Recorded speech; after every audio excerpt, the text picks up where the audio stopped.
தாய் தமிழ் உறவுகளுக்கு வணக்கம். நம்ம இன்னைக்கு என்ன வீடியோ பார்க்க போறோம்னு பாத்தீங்கன்னா, நிறைய இடங்கள் வந்து பாத்தீங்க அப்படின்னா ஆட்டோக்காரங்க வந்து பைக் டாக்ஸி இனிமே தேவையில்லை அப்படின்னு சொல்லி கோயம்புத்தூர்ல இருந்து நிறைய இடங்கள்ல வந்து பாத்தீங்க அப்படின்னா டைரக்டா கலெக்டர் ஆபீஸ் போய் மனு கொடுக்குறாங்க. அது மட்டும் இல்லாம வந்து பாத்தீங்க அப்படின்னா எங்களுக்கு பைக் டாக்ஸி ஓட்டுறதுனால ஆட்டோ டிரைவர் ஆகிய எங்களுக்கு நிறைய பாதிப்புகள் இருக்குன்னு சொல்லி நிறைய விஷயங்கள் வந்து முன்னெடுத்து வைக்கிறாங்க. அது மட்டும் இல்லாம வந்து பாத்தீங்கன்னா தமிழக அரசு வந்து என்ன சொல்லிருக்காங்கன்னா பரிசீலிக்கிறாங்க. இப்போ வந்து பாத்தீங்க அப்படின்னா பைக் டாக்ஸில என்னென்ன குறைகள் இருக்கு அப்படின்னு சொல்லி கண்டுபிடிச்சிட்டு வந்துட்டு இருக்காங்க. கூடிய விரைவில் வந்து பாத்தீங்கன்னா எனக்கு தெரிஞ்சு 90% 90% வந்து பாத்தீங்கன்னா தமிழ்நாட்டுல ராபிடோ பைக் டாக்ஸி பேன் பண்ண போறாங்க. இதற்கு முன்னாடி வேற எங்கேயா பேன் பண்ணிருக்காங்களா அப்படின்னு பாத்தீங்க அப்படின்னா ஆமாங்க, டெல்லியில ஆல்ரெடி பேன் பண்ணிட்டாங்க. இப்போ வந்து பாத்தீங்க அப்படின்னா பைக் டாக்ஸி ஊழியர்கள் வந்து யாருக்கெல்லாம் பிரச்சனைன்னு சொல்லி இப்போ கம்ப்ளைண்ட் கொடுத்துருக்கா அப்படின்னா இப்போ வந்து பாத்தீங்கன்னா ஒரு டாக்ஸி ஓட்டுறாங்களா, கார் டாக்ஸி ஓட்டுறவங்களுக்கு, ஆட்டோ ஓட்டுறவங்க வந்து பாத்தீங்கன்னா மிகப்பெரிய பிரச்சனைன்னு சொல்லி மிகப்பெரிய போராட்டங்களே வந்து பாத்தீங்கன்னா கோயம்புத்தூர், சென்னை மாதிரி இடங்கள்ல வந்து பாத்தீங்க அப்படின்னா முன்னெடுத்துக்கிட்டு வராங்க.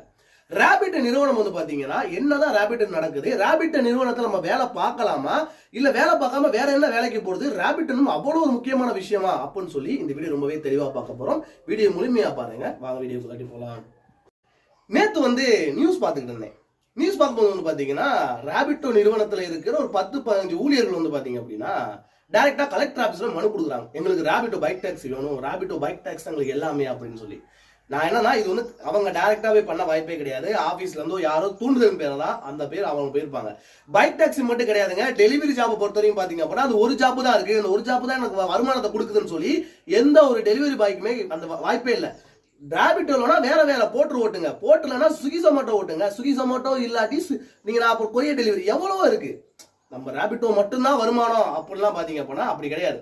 என்ன விஷயம் சொல்றேன் அப்படின்னா நீங்க ராபிட்டோ ஓட்டுறது உங்களுக்கு சேஃபா இருந்துச்சு அப்படின்னா நீங்க தாராளமா ஓட்டலாம். ஆனா இப்போ உள்ள சுச்சுவேஷன் பாத்தீங்கன்னா ராபிட்டோ ஓட்டுறது சேஃபே கிடையாது. ஏன்னா நீங்க எங்க ராபிட்டோ ஓட்டுறத பார்த்தாலே உங்களை ஆட்டோக்காரங்க அடிக்கிறாங்க. என்ன ரீசன் அப்படின்னா என்னோட வாழ்வாதாரமே போயிருச்சு அப்படின்னு சொல்லி ஆட்டோக்காரங்க அடிக்கிறாங்க. இன்னைக்கு நேத்து உள்ள வண்ணம் கிடையாது. ஆட்டோக்காரங்களுக்கும் பைக் டாக்ஸிக்குள்ள பிரச்சனை இன்னைக்கு நேத்து போலங்க, பல காலங்களா போயிட்டு இருக்கு.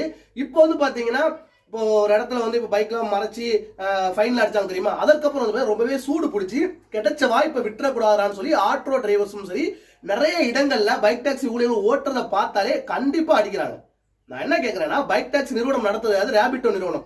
ஏன்டா ராபிட்டோ ராபிட்டோ ராபிட்டோ சொல்ற, ஓலா வைக்கலையா, ஊபர் வைக்கலையான்னு கேட்டா முதல் முறையா ராபிட்டோ பைக் டாக்ஸி தான் பைக் டாக்ஸி விஷயத்தை அறிமுகப்படுத்தினாங்க. எதிர்த்தது யாரு தெரியுமா? ஆரம்பத்துல சொன்னா நம்ப மாட்டீங்க, ஓலா ஊபரும் ஆரம்பத்துல எதிர்த்தாங்க. பிற்காலத்துல வந்து பாத்தீங்கன்னா ராபிட்டோ சாதகமா அந்த கோர்ட்டு நிலவரம் முடிஞ்சதுக்கு அப்புறம் வந்து பாத்தீங்கன்னா சரி அவங்களுடைய அப்ளிகேஷன்லயும் வந்து பாத்தீங்க அப்படின்னா பைக் டாக்ஸி கொண்டாந்துட்டாங்க. அதனாலதான் ராபிட்டோ பத்தி நான் பேசிட்டேங்க. ராபிட்டோ நிறுவனத்துல அவங்க அடிக்கிறது அவங்களுக்கு பிரச்சனை கிடையாது. இவங்க வந்து பாத்தீங்கன்னா பைக்கை புடிங்கி வைக்கிறது பிரச்சனை கிடையாது. இப்ப என்ன காலைல நியூஸ் பார்த்தேன். மேனேஜரா யாரும் தெரியல, ஒரு அருமையான நண்பர் வந்து பாத்தீங்க அப்படின்னா காலைல இன்டர்வியூ கொடுக்குறாரு. அனைவருக்கும் வணக்கம், நீங்க இனிமே நீங்க ரெகுலரா வேலை பார்க்கணும் அப்படின்னா வந்து பாத்தீங்கன்னா உங்களோட லைசன்ஸ் வச்சிருக்கணும், அது மட்டும் இல்லாம உங்களோட இன்சூரன்ஸ் மெயின் அப்படின்னாரு. அதுக்கப்புறம் வந்து பாத்தீங்கன்னா நீங்க ஃபேக் ஐடி யூஸ் பண்ணக்கூடாது. இந்த ஃபேக் ஐடியை பத்தி கொஞ்சம் பேசுறேன், சொல்லி முடிச்சுக்கிறேன். என்ன சொல்றேன், ஃபேக் ஐடியை பத்தி கண்டிப்பா ஒரு விஷயம் சொல்லி நல்லா தெரிஞ்சுக்கங்க. ஃபேக் ஐடி யூஸ் பண்ணக்கூடாது. அதுக்கப்புறம் சேஞ்ச் மூடு, பேமெண்ட் மூடு ஆன்லைன்ல பண்ணுவாங்க தெரியுமா கஸ்டமரு, அந்த ஆன்லைன் பண்றது வந்து பாத்தீங்கன்னா நம்ம கேஷ் கேட்போம், ஆன்லைன்ல வேணாங்க அவங்க கமிஷன் அதிகமா எடுக்கிறாங்க, நீங்க கேஷா கன்வெர்ட் பண்ணி தாங்க அப்படின்னு சொல்லி நம்ம கேட்போம் தெரியுமா, அதையும் இனிமே செய்யக்கூடாது அப்படின்னு சொல்லி அந்த ராபிட்டோ நிறுவனம் ரொம்பவே ஸ்ட்ரிக்டா சொல்லியிருக்காரு. நீங்க வந்து பாத்தீங்கன்னா இனிமே நீங்க ஆன்லைன் வந்து ஆன்லைன்ல வாங்கிக்கோங்க, கேஷ் மார்னிங் அப்புறம் உங்க ஐடி உடனே சஸ்பெண்ட் செய்யப்படும். அடுத்து டிரைவிங் லைசன்ஸ் ஃபேக் ஐடி பயன்படுத்தினா உங்க ஐடி உடனே சஸ்பெண்ட் செய்யப்படும். வேற வண்டி மாத்தி ஓடுனீங்கன்னா உங்க ஐடி உடனே சஸ்பெண்ட் செய்யப்படும். சஸ்பெண்ட் செய்ய வக்கு இருக்க ராபிட்டோ நிறுவனத்துக்கு எதற்காக நான் கேட்கிற கேள்வி, சஸ்பெண்ட் செய்ய வக்கு இருக்கிற ராபிட்டோ நிறுவனத்திற்கு எதற்காக ராபிட்டோ ஊழியர்களுக்கு தாக்குதல் நடத்தும் போது கேட்க முடியும் உங்களால? உங்களுடைய சுயநலத்துக்காண்டி ஏசி ரூம்ல உட்காந்துக்கிட்டு நீ இப்படி பண்ணு, நான் உனக்கு இவ்வளவு இன்ஸ்டால் தானே வண்டி ஓட்டுன்னு சொல்ற உங்களுக்கே தோணல, அவனுடைய பாதுகாப்பு வந்து முன்னிறுத்தணும் உங்களுக்கு தோணல. நீ இவ்வளவு தெளிவான ஆளா இருந்தா ஃபீல்ட்ல இறங்கி வேலையை பாரு, வேலையை பார்த்துட்டு எந்த சேஃப்டியா இருக்கு, நான் ரெகுலரா வேலை பார்த்துட்டேன் அப்படின்னு சொல்லிட்டு நீ சொல்லுப்பா. அதுக்கப்புறம் வந்து பாத்தீங்க அப்படின்னா ராபிட்டோ பைக் டாக்ஸி ஓட்டலாம். நீங்க தான் ஒரு நாள் ராபிட்டோ பைக் டாக்ஸி ஓட்டி பாருங்க. அந்த வேலை உள்ள ஆபீஸ்ல சொல்றீங்க தெரியுமா, இன்சென்டிவ் தரீங்க, தைரியமா ஓட்டுங்க, உங்களுடைய உயிருக்கு நான் பாதுகாப்புன்னு சொல்லி போனே தூக்க மாட்டாங்க. அவங்களுடைய ஃபேஸ்புக் பேஜ் இருக்கு, அவங்களுடைய இன்ஸ்டா பேஜ் இருக்கு, நான் சொல்ற போய் செக் பண்ணி பாருங்க, கமாண்ட் ஃபுல்லா ஆஃப் பண்ணி வச்சிருக்காங்க. நான் வந்து பாத்தீங்க அப்படின்னா என்னடா கமாண்ட் கீழே வேணா கமாண்ட் யாராவது நெகட்டிவா பேசிட்டாங்க அப்படின்னா என்ன பண்றேன்னு சொல்லி கமாண்ட் ஃபுல்லா ஆஃப் வச்சிருவாங்க. சரி, ராபிட்டோ பைக் டாக்ஸில என்ன சொன்னா ஃபேக் ஐடி பயன்படுத்தக்கூடாது. நானும் கேட்கிறேன், ஃபேக் ஐடி வந்து இன்னைக்கு நேற்று கிடையாதுங்க. எனக்குலாம் ரேபிட்டோ என்கிட்ட மட்டும் இல்ல, ரேபிட்டோ ஓட்டுற நிறைய பேர்ட்ட வந்து பாத்தீங்கன்னா 2-3 ஐடி தாராளமா வச்சிருப்பாங்க. என்ன ரீசன் வந்து பாத்தீங்கன்னா அந்த அளவுக்கு கேவலம் கட்டு போய் கிடக்கு அதோட ஒரு பாதுகாப்பு துறை. நானும் கேட்கறேன்னா, பாதுகாப்பு வந்து ரேபிட் நிறுவனம் வந்து செம்மையா பாக்குறாங்க, அப்படி பாக்க ஃபேக் ஐடி ஓபன் பண்ற ஒழுங்கான ஃபேக் ஐடி எப்படி ஓபன் முடியும்? ஒரு நிறுவனம் சரியாக இருந்தா எப்படி ஃபேக் ஐடி ஓபன் பண்ண முடியும்? ஏன் ஜொமேட்டோல ஃபேக் ஐடி ஓபன் பண்ணா மாட்டிக்கிறாங்க, ஸ்விக்கில மாட்டினா மாட்டிக்கிறாங்க, ஏன் வந்து ரேபிட் நிறுவனம் இத்தனை ஐடி ஓபன் பண்ணி கொடுக்குறாங்கன்னு தெரியுமா? ஏன்னா அவங்க கண்டுக்கிறது கிடையாது. அவங்களுக்கு தேவை ரைடு எடுக்கணும். நீங்க வந்து ஃபேக் ஐடி பயன்படுத்துறீங்க. இப்ப ஃபேக் ஐடி பயன்படுத்தணும், இப்பதான் உனக்கு தெரியுதா விஷயம்? இப்ப தெரியல உனக்கு. இதற்கு முன்னாடியே பழங்காலங்களா நிறைய பேர் ஃபேக் ஐடி யூஸ் பண்றாங்க. 2-3 ஐடி வச்சிருப்பாங்க. என்ன ரீசன் அப்படின்னா ரேபிட்டோல ஃப்ளோட்டிங் அதிகம், கமிஷன் அதிகம். நீ 10 ஆர்டர் பார்த்த அப்படின்னா 300 ரூபா ஃபுல் ஆயிரும். அப்புறம் நீ என்ன பண்ணுவ? அந்த 300 ரூபா கட்டுவியா இல்ல நீ வேற ஐடி வச்சு ஓட்டுவியா? நிறைய பேர் அப்படிதான் வந்து பாத்தீங்கன்னா ஃபேக் ஐடி யூஸ் பண்ணிட்டு தான் இருக்காங்க. வண்டியை மாத்தி ஓட்டுறது, நீ ஓட்டக்கூடாது, வண்டியெல்லாம் மாத்தி ஓட்டுங்க, ஐடி சஸ்பெண்ட் பண்ணி விடுன்னு சொல்லி காலைல விட சொன்னாப்புல. நான் என்ன கேட்கறேன் அப்படின்னா, வண்டியை எவ்வளவு மெயின்டெனன்ஸ் தெரியுமா? ரேபிட்டை பொறுத்த வரைக்கும் ஒரு வண்டி நிலைவான ஓட்டையே முடியாது. வண்டி மேல சாதாரண இல்லை. ஒரு நாளைக்கு நீ 250 கிலோமீட்டர் ஓட்டுனாதான் ஒரு 1500 ஒரு நாள் வீட்டுக்கு எடுத்த முடியும். நீ 250 கிலோமீட்டர் ஓட்டுற அப்படின்னா சராசரியா 10,000 நீ வண்டி ஆயில் மாத்தணும். நீ வண்டி ஆயில் மட்டும் மாத்திர வண்டி மெயின்டெனன்ஸ் மாசத்துக்கு ஒரு சர்வீஸ் கொடுக்கணும். இந்த வண்டி மெயின்டெனன்ஸ் நீ புது வண்டி எல்லாம் எடுத்துட்டு போய் 2 மாசம் ரேபிட்டோ ஓட்டுனு வைவேன், உன் வண்டி காலி. நீ வண்டி வந்து நான் அனுபவத்தில் சொல்றேன். நான் புது வண்டி எடுத்துட்டு போய் ஓட்டுறேன், ரேபிட்டோ ஒரு புது வண்டி ஓட்டி நல்லா மைலேஜ் கொடுக்கும், அப்பெல்லாம் ஓட்டுவீங்க, மொரட்டடி வாங்கும். பிக்கப்ன்ற விஷயம் எல்லாத்துக்குமே தெரியும். பைக்கை பொறுத்த வரைக்கும் பாத்தீங்கன்னா வெயிட் ரொம்பவே அதிகமா ஏறுவாங்க. இந்த இதுல ஏறுவாங்க, அதுல வெயிட் ஏறுவாங்க, அப்படின்னு நிறைய பிரச்சனை இருக்கு. அதெல்லாம் வந்து பாத்தீங்க அப்படின்னா கண்டுக்கதே கிடையாது அவங்க. நான் அவங்க பைக் மெயின்டெனன்ஸ் இவ்வளவு அமௌண்ட் தரேன் அப்படின்னு சொல்லிட்டு இந்த ரூல்ஸ் சொல்லி வேற பைக் ஓட்டக்கூடாது, ஆர்சி மாத்துங்கன்னு சொல்லலாம். லாஜிக் இருக்கு. எந்த ஒரு பாதுகாப்பையுமே நீங்க தயார் பண்ணாம கொள்ளாம ஃபேக் ஐடியை பயன்படுத்தி ஓட்டுறாங்கன்னு சொல்லியே இப்பதான் நீங்க கண்டுபிடிச்சிருங்க. இன்னும் என்னென்ன பிரச்சனை நடக்குதுன்னா என்னன்னு தெரியல. சரி, அடுத்த ஒரு விஷயம், சேஞ்ச் த பேமெண்ட் மூடு. அதாவதுனா நீங்க வந்து பாத்தீங்கன்னா கஸ்டமர் வந்து ஆன்லைன் போயிட்டு இருக்கும். நானே ஆன்லைன் போக மாட்டேன். என்ன ரீசன்? 100 ரூபா வாங்குற இடத்துல அவங்க எவ்வளவு போடுவாங்க அப்படின்னா நமக்கு ஒரு 70 ரூபா கொடுப்பாங்க, 30 ரூபா அடியாகும். அவங்க வந்து பாத்தீங்கன்னா வாலெட்ல இருக்கும். அந்த வாலெட்ல வித்ரா பண்றது ரொம்ப பெரிய சிரமம். அப்படி இருக்க சூழ்நிலையில வந்து பாத்தீங்க அப்படின்னா நம்ம என்ன பண்ணுவோம், நீங்க பேமெண்ட் மெத்தட் மாத்திக்கிங்க. மாத்தினதுக்கு அப்புறம் பாத்தீங்க அப்படின்னா நான் வந்து கேஷா வாங்கிக்கிறேன்னு சொல்லிட்டு நம்ம கேஷா வாங்கிட்டு இருக்கோம். ஆனா ராபிட் நிறுவனம் என்ன இனிமேல் இப்படி பண்ணீங்க அப்படின்னா உங்க ஐடி பிளாக் செய்யப்படும் அப்படின்றாங்க. நான் என்ன கேட்கறேன் அப்படின்னா, நீ கரெக்டான கமிஷன் எடுத்துக்கிட்டு இருந்த அப்படின்னா ராபிட்ட ஊழியர்கள் நலனை நீ பாதுகாக்கிறவனா இருந்தா அவ்வளவு வாக்கியான பேசுற நிறுவனம் வந்து பாத்தீங்கன்னா அவங்க என்ன செய்யணும்? கமிஷனை கம்மி பண்ணிட்டு வருமானத்தை நல்லா கொடுத்தா போனா அவையே வந்து பாத்தீங்கன்னா ஆன்லைன் பேமெண்ட் பண்ணுவானே, கேஷ் வாங்க அவசியமே கிடையாது. 1000 ரூபாய் ஓட்டுனா 300 ரூபாய் 350 வரைக்கும் கமிஷன் அடிக்கிற. அதிகமா வந்து பாத்தீங்கன்னா ராபிட்டோ பைக் டாக்ஸி மட்டும் தான் கமிஷன் அடிக்கிற. ஓலா ஊபர் இந்த பைக் டாக்ஸி வந்து பாத்தீங்கன்னா பெருசா கமிஷன் கிடையாது.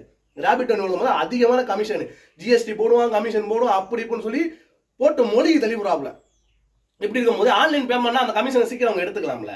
அந்த ஒரு பிளான்ல தான் அந்த ஆன்லைன் பேமெண்ட் போடுங்க அப்படின்னு சொல்லிட்டு இந்த நிறுவனம் சொல்லிட்டு இருக்கு. சரி, ஓகே, ராபிட் நிறுவனம் ஓட்டணுமா அப்படின்னு கேட்டா ராபிட் தயவு செஞ்சு இப்போ ஓட்டிட்டு இருக்க எல்லாரும் சொல்றேன், நமக்கு பாதுகாப்பு ரொம்பவே முக்கியம். நம்மளுடைய பாதுகாப்பு ரொம்ப ரொம்ப முக்கியம். நமக்கு இந்த ராபிட் நிறுவனம் போது அவன் ஆபீஸ்ல இருந்து பேசிட்டு அவங்களுக்கு ஒன்றும் தெரியாது. அவங்க நம்மள மாதிரி ஹியூமன் தான். நம்மளை வச்சுதான் நல்லா கேட்டுங்க, டெலிவரி ஊழியர்கள் இல்லைன்னா ராபிட் நிறுவனம் கிடையாது. அப்ப அந்த டெலிவரி நிறுவனம் எந்த அளவுக்கு வந்து பாத்தீங்க அப்படின்னா டெலிவரி ஊழியர்களை பாதுகாக்கணும். அந்த பாதுகாப்பு வந்து பாத்தீங்கன்னா தமிழகத்துல கிடையாது. தமிழகத்துல டெலிவரி பாய் கண்டுக்கதே கிடையாது. ராபிட்ட ஊழியர்கள் என்ன பண்ணணும்? நம்ம நல்ல ஒரு விஷயத்தை புரிஞ்சுங்க. டெலிவரி நிறுவனங்கள் எல்லாமே வந்து பாத்தீங்கன்னா டெலிவரி ஊழியர்கள் வச்சுதான். இப்போ ஸ்விக்கி, ஜொமேட்டோ, டன்சோ, இப்போ நீங்க Rapido bike taxi, Ola bike taxi எல்லாமே அவங்க வெறும் ஒரு அப்ளிகேஷன் மட்டும் தான். அந்த அப்ளிகேஷனை ஒர்க் பண்ண வைக்கிறது யாரு? நம்மள மாதிரி டெலிவரி ஊழியர்கள் தான். அப்ப அவங்க என்ன பண்ணணும்? கஸ்டமரை விட டெலிவரி ஊழியர்களை வச்சுதான் தொழில் நடத்துற அவங்க டெலிவரி ஊழியர்களுக்கு பாதுகாப்பு கண்டிப்பா முன்னிறுத்தணும். அந்த விஷயம் பண்ணாலும் கேட்டா பண்ணவே கிடையாது. இப்ப கூட பாருங்களேன், நிறைய பேர் வந்து பாத்தீங்கன்னா பைக் பறிப்பேருது, செல்போனை ஆட்டோக்காரங்க பறிச்சுக்கிறாங்க, வண்டி அடிச்சு உடச்சுறாங்கன்னு சொல்லிட்டு வேலை பார்க்க மாட்டிக்கிறாங்கன்னு சொல்லி ஸ்கீம் கொடுக்குறாங்க. ராபிட் நிறுவனத்துல உங்களுக்கு இந்த ஸ்கீம் இருக்கு, உங்களுக்கு நீங்க ஓட்டுங்க 30% எக்ஸ்ட்ரா தரேன் அப்படின்னு சொல்லி வறுமையை அப்படி நிறைய டெலிவரி ஊழியர் வறுமையை பயன்படுத்தி குளிர்காயிறாங்க ராபிட் நிறுவனம். நான் என்ன கேட்கறேன் அப்படின்னா, ராபிட் நிறுவனம் தான் நீங்க ஓட்டணுமா? நிறைய ஒரு நண்பர்கள் வந்து பாத்தீங்க அப்படின்னா ராபிட் நிறுவனம் எங்களுக்கு கண்டிப்பா வேணும், நான் வந்து பாத்தீங்கன்னா மனுலாம் கொடுக்க போயிருக்காங்க. இது எவ்வளவு போய் முட்டாள்தனம். நான் என்ன கேட்கறேன், ராபிட் நிறுவனம் வேற வேலையை பார்த்துட்டு போய் அவங்களுக்கு டெலிவரி ஜாப்பா இல்ல? எத்தனை டெலிவரி ஜாப் நேற்று கூட வீடியோ போட்டு நம்ம சேனல் போட்டுருவோம் பாருங்க. குக்கர் ஜாப் போட்டிருக்கேன், மினிமம் கேரண்டி 950 ரூபா கொடுக்குறாங்க. ராபிட் நிறுவனம் மட்டும் தான் கிடையாது. ராபிட்டோ தூக்கி போட்டு போ, நீ பைக் டாக்ஸி தான் ஓட்டணுமா? பைக் டாக்ஸி ஓட்டினா வண்டி மெயின்டெனன்ஸே நீ நிறைய செலவு பண்ணணும். அதை விட்டு ஃபுட்டில் ட்ரை பண்ணு. ஃபுட்டில் ஸ்விக்கி சொமாட்டோ ஓட்டு. இல்லை எவ்வளோ நிறுவனங்கள் டெலிவரி ஜாப் வந்துருச்சு. இல்லை அவன் அதுவும் முடியல அப்படியா, நீ வந்து பார்த்தீங்கன்னா ஃப்ளிப்கார்ட் டெலிவரி பண்ணு. டெலிவரி ஜாப் கொட்டி கிடக்குது. எல்லா ஊர்களையும் டெலிவரி ஜாப் கொட்டி கிடக்குது. ஒண்ணு பிடிச்சி மட்டும் தொங்கிட்டு இருக்காங்க. எதுக்கு வந்து பைக் டாக்ஸி ஓட்டணும்னு சொல்லி நிறைய ஊழியர் துள்ளிக்கிட்டு இருக்காங்க. எனக்கு தெரியல. ஏன்னா உள்ளதுலேயே அதிக கமிஷன் அவங்க தான் எடுத்துக்கிட்டு இருக்காங்க. அது மட்டும் இல்லாமல் அப்படின்னா கஸ்டமருக்கு வந்து இப்போ டெலிவரி உள்ள தாக்கப்படுறாங்க. அதை பற்றி பேச வக்கு இல்லை. அதை பற்றி பேசாமல் இன்சூரன்ஸ் தானே வேலையை போய் அதை பற்றி பேசணும்னு வச்சுங்களேன், நிறைய பேர் தெரிஞ்சு போயிடும். தாக்கப்படுறாங்க, நம்ம போயிடக்கூடாதுன்னு சொல்லிட்டு அதை பற்றி பேசுறதே கிடையாது. கமெண்ட் ஆஃப் பண்ணி வச்சிருது. நான் என்ன சொல்றேன்னா, தெளிவான ஆளா இருந்தா என்ன பண்ணணும்? நான் ஒன்னே சொல்றேன் கேட்டுக்கங்க.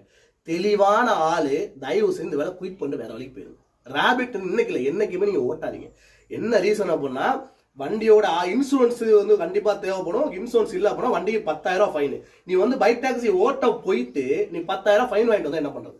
இவ்வளோ பேசுகிற நிறுவனம் இன்சூரன்ஸ் வந்து பார்த்தீங்கன்னா போட்டு ஒரு கம்பெனி நீங்கள் வந்து ஆர்சி புக் அப்லோட் பண்ணி இன்சூரன்ஸ் நம்ம ஃப்ரீயாக கூட போட்டு கொடுக்குறோம் கூட சொல்ல முடியலை. ஏன்னா நீங்கள் டெலிவரியில் அவ்வளோ பெருசாக நினைக்கிறேன். நீங்கள் இன்சூரன்ஸ் இல்லாமல் நிறைய பேர் ஓட்டுறாங்க. இன்சூரன்ஸ் ரேட் ரொம்ப அதிகமாகிட்டு இருக்கு வர. அதை என்ன பண்ணணும்? நான் இன்சூரன்ஸ் போட்டு தரேன்ப்பா. இப்போ நான் எனக்கு தெரியும், உங்கள் ரேபிட் வேலை பார்க்குற உங்களுக்கு தெரியும்ல எந்த இன்சூரன்ஸ் போடணும். அது மட்டும் இல்லாமல் எந்த பின்னாடி உட்காரவங்க பாதுகாப்புக்கு இன்சூரன்ஸ் போடணும்னு சொல்லி வேலை பார்க்குற உங்களுக்கு ரேபிட் நிறுவனத்துக்கு தான் தெரியும். இப்போ நாங்களே கேட்டால் 350 ரூபாய்க்கு ஒரு இன்சூரன்ஸ் இருக்கு, அதை போட்டுமா அப்படின்னு தான் நான் நினைப்பேன். அந்த மாதிரி தான் நிறைய பேர் போட்டுக்கிறாங்க. நீங்கள் அந்த மாதிரி போய் போலீஸில் மாட்டினீங்கனாலும் ஒரு 10,000 ஃபைன் கம்பல்சரி. தயவு செஞ்சு இந்த ரேபிட்டோ நிறுவனத்தை விட்டு வேற வேலைக்கு போயிருங்க, வேற வேலையை தேடுங்க. இப்போ ஸ்விக்கி ஜொமேட்டோ நல்லா வருமானம் வந்துகிட்டு இருக்கு. நீங்கள் ஸ்விக்கி ஜொமேட்டோ சென்னையில் மட்டும் கிடையாதுங்க, எல்லா ஊர்லேயும் ஸ்விக்கி ஜொமேட்டோ நல்லா தாராளமாக 1000 ரூபா எடுக்கலாம். எங்கள் ஊர் பக்கத்தில் காரைக்குடி அழகு போல எடுத்துட்டு போயிட்டு இருக்காங்க. 1000 ரூபா அசால்ட்டு சம்பாரிச்சிட்டு இருக்காங்க. நிறைய பேர் கோவம் வரலாம், 1000 ரூபா சம்பாதிக்கிறாங்க இல்லைன்னு சொல்ல முடியாது. 1000 ரூபா சம்பாதிச்சிட்டு இருக்காங்க. தயவு செஞ்சு வேற ஸ்விக்கி ஜொமேட்டோ குக்கரு போர்ட்டரு நிறைய வேலைகள் இருக்கு. அந்த வேலையை தயவுசெய்து தெரிவிப்பாங்க. இந்த ரேபிட்டோ அப்படி தொங்கிட்டு இருக்காங்க. அப்படி தொங்கினா உங்களுக்கு தான் நடக்கும். நீங்க என்ன உங்களுடைய உழைப்பை அந்த கம்பெனி கொடுக்குற மாதிரி இருக்கும். 1000 ரூபாய் உழைச்சிங்கன்னு வச்சுங்களேன், சிம்பிளா சொல்றேன், உங்களுடைய வருமானம் ஒரு நாளைக்கு 1000 ரூபாய். நீங்க கமிஷன் எவ்வளவு கொடுக்கணும்? 300 ரூபாய் கமிஷன் கொடுப்பீங்க. ரைட். மீதி எவ்வளோ? 200 ரூபாய். இந்த சாப்பாடு இருக்குல்ல, சாப்பாடு, அந்த சாப்பாடு நீங்க கரெக்டா வேலை பார்த்தீங்க அப்படின்னா ஒரு 200 ரூபாய் வச்சுக்கலாம். குறைஞ்சபட்சம் 200 ரூபாய் சென்னையிலலாம் சாப்பிட்டீங்க அப்படின்னா. ஒரு மதிய சாப்பாடு பார்த்தீங்கன்னா 100 ரூபாய் இல்லாமல் சாப்பிடவே முடியாது. காலை சாப்பாடு வந்து பார்த்தீங்க அப்படின்னா நீங்க வந்து ஒரு 50 ரூபான்னு வச்சுங்களேன். நைட்டு வீட்டுக்கு போயணும்னு வச்சுங்களேன். ரைட். எவ்வளோ? 150 ரூபா. அந்த தண்ணி குடிப்போம், தண்ணி டீலாம் குடிப்போம். கண்டிப்பாக டீ அடிக்கிற கலைப்பில் ஜூஸ் குடிக்கிற மாதிரி இருக்கும். அப்புறம் வந்து பார்த்தீங்கன்னா அது ஒரு 200 ரூபா முடிஞ்சிருச்சா? டோட்டலாக 500 ரூபா முடிஞ்சிருச்சா? அடுத்து பெட்ரோல் வந்து 200 ரூபா போகணும். அப்போ நீ வந்து 1000 ரூபாய்க்கு நீ வேலை பார்த்த அப்படின்னா நீ எவ்வளோ வீட்டுக்கு கொண்டு போகிற? 1000 ரூபாய்க்கு வேலை பார்த்து வீட்டுக்கு கொண்டு போகிறது 300 ரூபா. அந்த 300 ரூபாய்க்காண்டி நீ போய் ரேபிட்டோக்கு தொங்கிட்டு உட்காந்துருக்க. தயவு செஞ்சு முட்டாள்தனமாக யோசிக்காம, ரேபிட்டோ மட்டுமே வேலை கிடையாது, நிறைய வேலைகளுக்கு போய் ட்ரை பண்ணுங்க. வீடியோ பார்த்தமே நன்றி, வணக்கம்.